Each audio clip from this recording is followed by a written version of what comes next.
A ver, todos llevamos dentro una especie de guía, ¿no? Esa vocecilla que nos dice qué está bien y qué está mal. Eso es la conciencia moral. Pero claro, ¿qué pasa cuando esa guía, esa brújula interior que todos tenemos, empieza a fallar? Porque es una herramienta fundamental, sí, pero es que también es increíblemente frágil. Para entender esto bien, vamos a ir paso a paso. Primero, ¿qué es exactamente esa brújula interior? Luego veremos cómo se puede estropear, cómo hacerle un diagnóstico para ver en qué estado se encuentra y, por supuesto, las reglas para usarla bien. Y lo más importante de todo, al final veremos cómo recalibrarla, cómo ponerla a punto. Muy bien, pues vamos al lío. Para empezar, lo primero es lo primero. Hay que dejar claro de qué estamos hablando exactamente cuando decimos conciencia. A ver, aquí es súper importante no mezclar las cosas. Hay que distinguir entre dos conceptos. Por un lado, está la consciencia psicológica. Esto es fácil, es simplemente estar despierto, ser consciente de lo que te rodea. O sea, si alguien se desmaya, pues ha perdido la consciencia psicológica, punto. Pero de lo que vamos a hablar aquí es de la consciencia moral, esa parte de nuestra inteligencia que funciona como un juez interior, que nos juzga. Y aquí la tenemos, la definición un poco más formal. Fijaos en un detalle clave. Dice que se basa en la ley natural. ¿Vale? ¿Y eso qué es? Pues pensémoslo como los principios morales más básicos que cualquier persona puede captar con la razón, ¿no? Ideas fundamentales como que, oye, hacer daño a alguien porque sí, está mal, o que hay que tratar a los demás con justicia. Esa ley natural es el norte magnético, el punto de referencia objetivo al que nuestra brújula interior debería apuntar siempre. Venga, vamos ahora al meollo del asunto, al problema principal. Que esta brújula interior, pues, no es infalible. Para nada. Puede funcionar mal, puede desviarse y, como vamos a ver, puede llegar a deformarse por completo. Y claro, la pregunta del millón es, ¿cómo se deforma una conciencia? Porque esto no pasa de un día para otro, ¿eh? Es un proceso lento, gradual y muchas veces somos nosotros mismos los que lo provocamos. Este ejemplo es tremendo, ilustra el peligro a la perfección. Imaginemos la figura de un sicario. La primera vez que mata a alguien, su conciencia tiene que gritarle, ¿no? Un remordimiento brutal. Sabe que lo que ha hecho está terriblemente mal. Pero, ¿y después de hacerlo 100 veces? Pues ese sentimiento, esa voz, casi ha desaparecido. ¿Y por qué? Esa es la clave, porque la mente es una máquina de crear justificaciones para silenciarla. Empiezan los bueno, lo hago para dar de comer a mi familia, es solo un trabajo, y esas excusas van tapando, poco a poco, el juicio que en un principio era clarísimo. O sea que la conclusión es esta. La conciencia no se deforma por accidente. Es el resultado de un proceso, de un esfuerzo activo, de autoengaño. Es ir justificando una y otra vez lo que sabemos que está mal, hasta que nos convencemos a nosotros mismos de que, bueno, quizá no era para tanto. Vale, ya sabemos que la conciencia puede fallar. Entonces, ¿cuál es el siguiente paso lógico? Pues aprender a diagnosticarla, a saber en qué estado está. Pensemos que es como pasarle la ITU a nuestra brújula moral. Y esto es muy interesante porque la cosa se puede clasificar según dos ejes distintos. A ver, el primer eje tiene que ver con la verdad.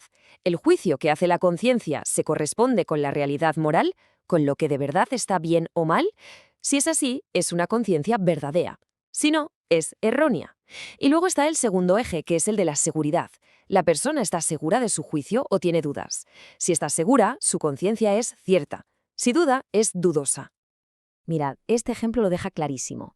Pensemos en una tribu aislada que, por su cultura, practica sacrificios humanos.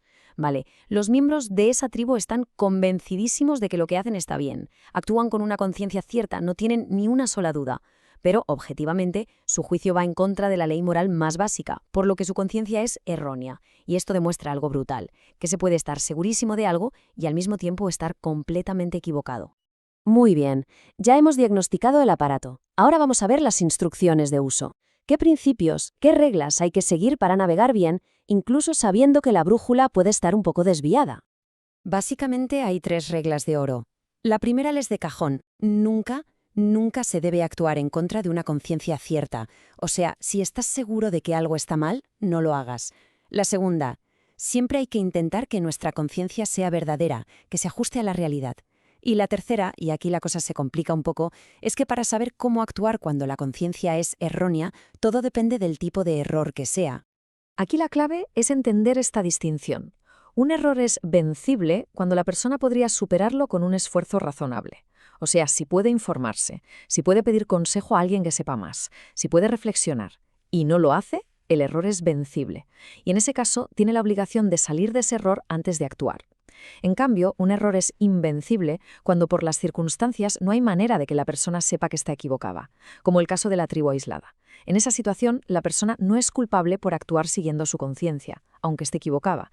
Y todo esto nos lleva a la parte final, que es la más importante y la más práctica. Si ya sabemos que la conciencia se puede deformar y se puede equivocar, ¿qué podemos hacer? ¿Cómo se fortalece? ¿Cómo se corrige? En resumen, ¿cómo se forma una buena conciencia? La pregunta es esa, así de clara. ¿Qué pasos concretos se pueden dar para que nuestra brújula interior funcione con la máxima precisión posible?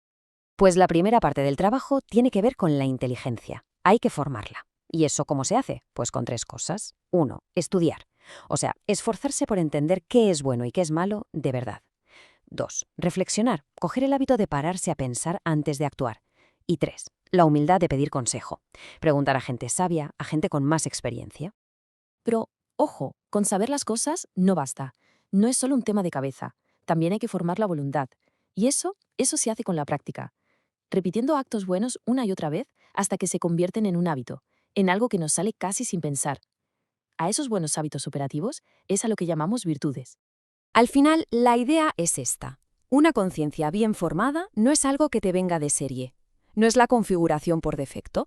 Se tiene que construir. Y se construye con un esfuerzo intencionado que implica a la vez a la cabeza y a las manos, a la inteligencia y a la voluntad. Al final todo se resume en esto, en este número. Son dos piezas que tienen que funcionar juntas para tener una conciencia sólida. Son un equipo inseparable. Por un lado la inteligencia, que es como la luz que ilumina el camino para saber a dónde ir.